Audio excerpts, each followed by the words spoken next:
I had to get rid of that spammer right away. Hello, good morning, everyone. Hope you guys are doing well. Good morning to Samantha, to Timothy, and to, I guess we'll say hi to Aaron. How you doing, Ron?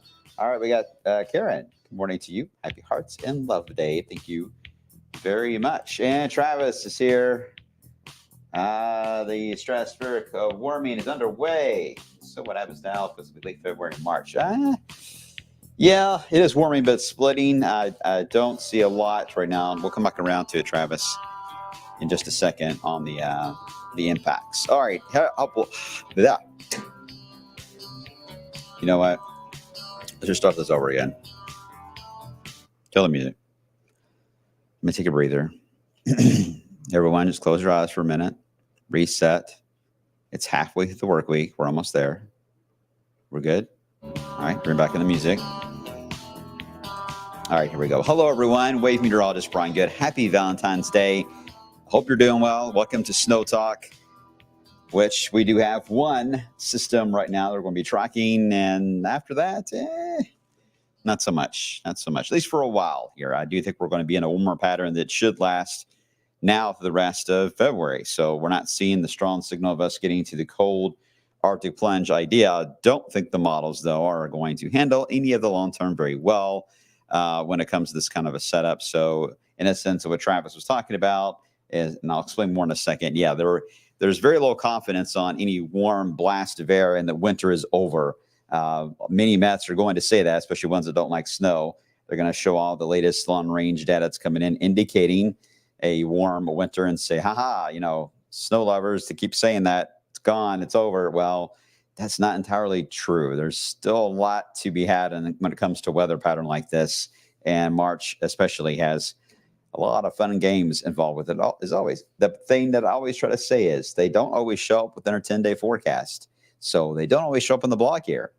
We just take it one step and see if there's a trend that sticks out, and we stick with it. Almost every item we've had actually on the snowboard this year has been some type of an event that has unfolded that has caught a lot of attention of everyone as far as all the Mets in town and the public. And sometimes they've worked out, sometimes they don't, but they're on the board for a reason because they have potential. And those are the ones I put on there. All the other ones that are just noise, I'll throw out. All right. So, well, speaking of that, my little segue. Let's get right into SnowTALK. And there is still just the one item listed, and it is for Friday night and Friday afternoon, actually, into Friday night. And the trend on this is to stay mainly snow. I mean, there is an opportunity to have rain mixed in with this, especially with temperatures the next couple of days. I just think what that will do is only just work against us on the accumulating part, at least initially. And then we'll see overall, the air itself is going to cool enough to allow for this to be a burst of snow. But this has got a limit to it. I'll explain coming up. So it's just a festive type of snow, really, the best way to word it. I think it's one everyone's going to like. I really do. As long as the track holds, and I know that's everyone has a little confidence on that. But hey, so far, the track has been fairly locked in. The amount of wobbling has been relatively short so far. All right, beautiful right now. Gorgeous, actually. Nice looking Valentine's Day. We got plenty of sunshine outside. Yeah, it's cool. It's chilly, but it's not bad. It's not bad. We had a few clouds this morning to the north and east. Had a few flurries, actually, not far from Cincinnati. For us, though, we're talking about 44 here in Louisville, 39 into Fort Knox, 39, pair of 39s from Campbellsville, all the way down into Columbia. That's not too shabby. We'll take it. That's not too far away from a normal high for this time of the year. There's that little batch of flurries, snow showers, if you will, just kind of skipped right across Indiana and then quickly raced into Ohio, and see ya. It is already gone. So it's sunshine for the rest of the day that we have the chance to enjoy, and we could get up there closer to 60 today. We may not hit it, but we'll be closer, so we'll take it. I switched over to the visible satellite, but man, you can barely see anything. Not sure why I did that, but I did do that. But you can certainly see the flurries off to the east because they really stand out. Otherwise, quiet for the next 24 hours, with the exception of one weak system. That's a Great Lakes system that could give us a few raindrops. This afternoon, we'll climb well into the 50s. Tonight, cool night. Here we go tomorrow. This little wave, as it scoots on by, again, aiming more for Illinois, Indiana, Ohio, the Detroit area. It has a tail to it. It's a front. But the problem is there's not much moisture in general over here or over there for this thing to work with. So as it moves in to the Ohio River Valley, it will try its best to squeeze out what it can, and that's really going to be about 8 minutes of raindrops. 8 minutes. We can handle that. That will move through as we head into about midday tomorrow. If you're traveling north into Indiana, you may gain 9 minutes or so of raindrops. If you're traveling south, you may not even see anything out of this as it moves on by. So it's a very narrow band of showers moving through. It moves on by, and we're going to repeat just like today. We'll get rid of the clouds. I think it's a little too aggressive here in the clouds on this particular model. I think we will break out in sun fairly quick, and I do think we have a good chance to get a little closer to 60 again. So 2 nice-looking afternoons that will be in the cards for us, and very little, if any, on the rain side. All right? So we then get into well, hold on one second. Why did that model? Oh, I see what happened. Okay, hold on one second. Cover your eyes for just a moment. I got to do something. I don't want you to see it yet.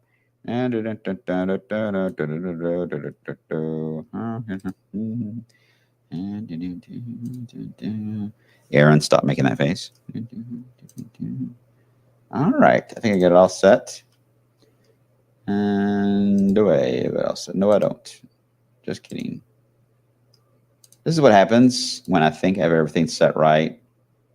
And I even play the show out, but I don't go all the way through the show. And I need to go all the way through the show because that makes a difference. Okay. I'm back now. You can tell it's Wednesday. Feels like a Friday. So here we go with the, really? Come on.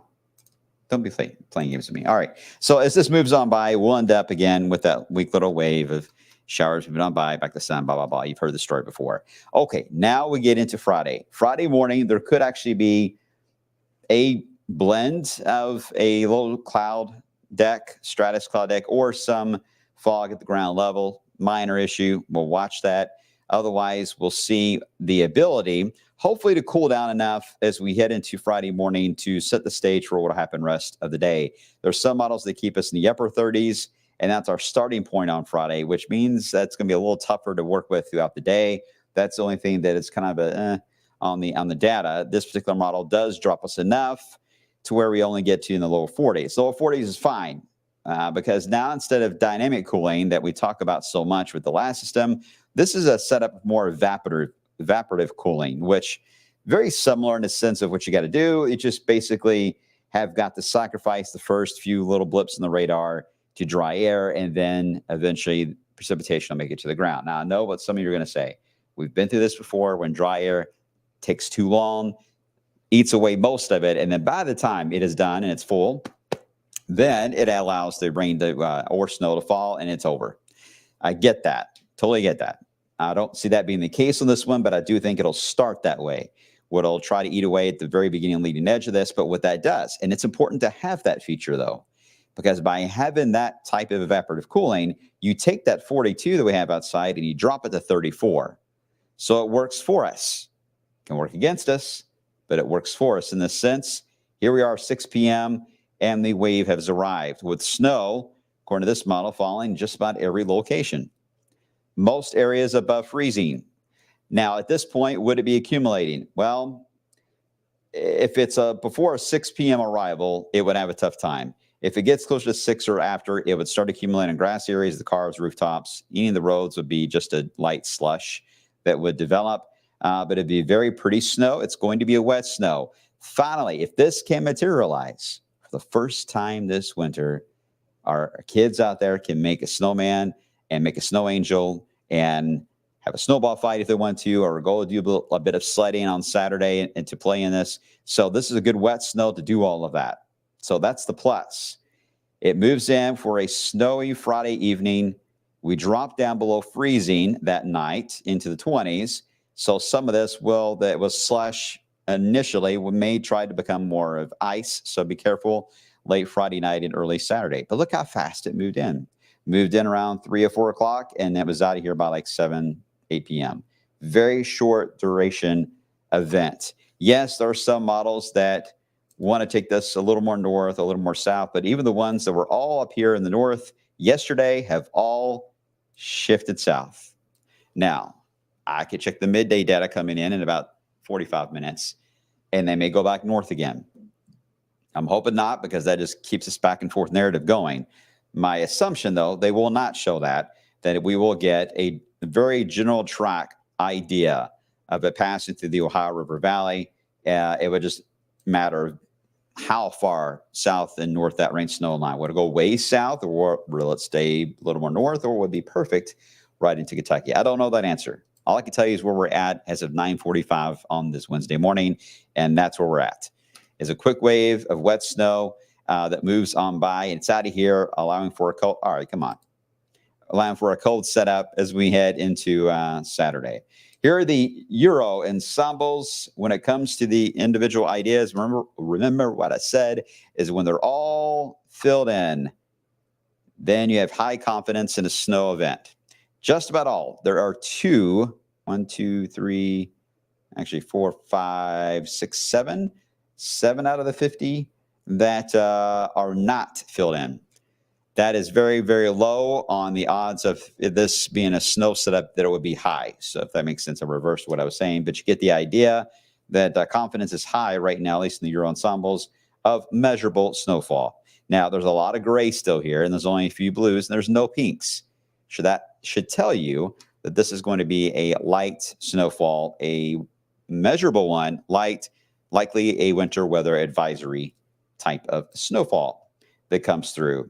I meant to add on the other graphics and I forgot. Sorry about that. I meant to put those in. The GFS, by the way, very, very similar, except it's got a range of roughly 1 to 4 inches is what it's going for. So 1 to 4 is not bad. I have not seen any values that get higher really than that. I don't, because of the speed, and there's the factor of it being evaporative cooling initially, eating away at some of it. Warm ground too at the same time. That's fine if we can just cool the air down to the point where we're getting closer to freezing and then throw the snow down on it. It will then take care of the warm ground idea and overcome it. So if everything works out like a perfect little recipe, boom, boom, boom, boom, it actually works out well for these kind of events. So I don't want to play this up any more than I already have, but I'm doing that because I don't know if we're going to have much like this for a while. So enjoy this snow potential Friday night. and hopefully it's a wet snow and everyone can enjoy it. And again, the sun will be out on Saturday. We'll be cold. I mean, we'll stay in the 30s all day, but above freezing. And with some sunshine around above freezing, that snow is going to start to melt fairly quick.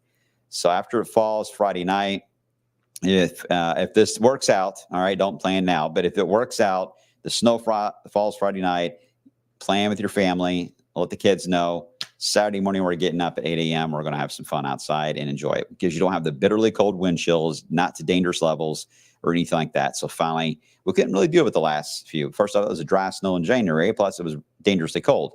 This is different. I really like this. I really, really like this. This is a good snow for snow lovers to enjoy. It doesn't impact travel in a huge way at all. So we'll see how it looks tomorrow. That's how it looks today. We get after this, again, cold on Saturday, a couple of weak systems, try to sneak in next week. Right now, we're thinking raindrops. And then we get into one that's very odd. I'll end on this one. This is a very odd setup here where we got this compact low that develops because we get two strong highs, one to our south, one to our north. And this low is going to spin basically right in between them and head to the northeast. And it develops rapidly around Illinois and develops mainly rain. I don't see anything on snow, but it's the wind that is showing up that could get over 40 miles per hour or even higher. In fact, the Weather Prediction Centers are already highlighting our area for the potential for strong winds out of this setup for Friday, the 22nd, 23rd area. So we got a while here to track that, but the data on that on almost every modeling is pretty stout. So just something different we'll be tracking. Not wintry related, but a windy rain event potentially coming on by the area. Will we see more snow events after this? Yeah, I think we will. I really do think we will. March, and I'm even going to throw April in this year. I do think we will. I just do not see any cold weather that is going to move in, that is Arctic cold, the way it's looking now, that's going to stay here for a week at a time and allow for very cold temperatures and below zero wind chills. I'm not seeing that type of pattern right now. Things could easily change, don't get me wrong, but I just do not see it. And everyone's taking that idea that I've noticed so far and scanning through some of my emails and social media that means winter is over. No. You only need it to just be cold enough, guys. You only need it just marginal cold to still be in the weather pattern, and you can still get snow events and sometimes some blockbuster snows. As I said yesterday, it happens many times. That you do not take off the table in this kind of a setup. All right, I'll leave my soapbox there for now. We're happy when Brian is happy. Well, that's always tough with me, right? Let's see. Yeah, you can snap your fingers and it's gone. You're right. Exactly. It's gone as quick as that. Oh, wait a minute. What did I just see here? What? Aaron? I guess I'll go for that. Your forecast. Okay, there you go. All right. See, we made Aaron. If we made Aaron happy, it's worth it an entire day.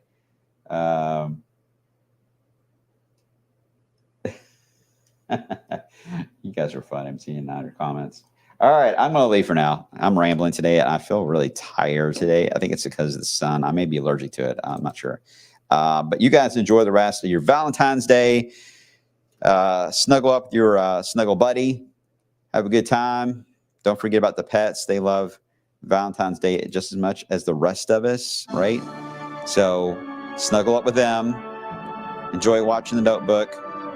Order our heart-shaped pizza. And get all fat and sassy. See you later.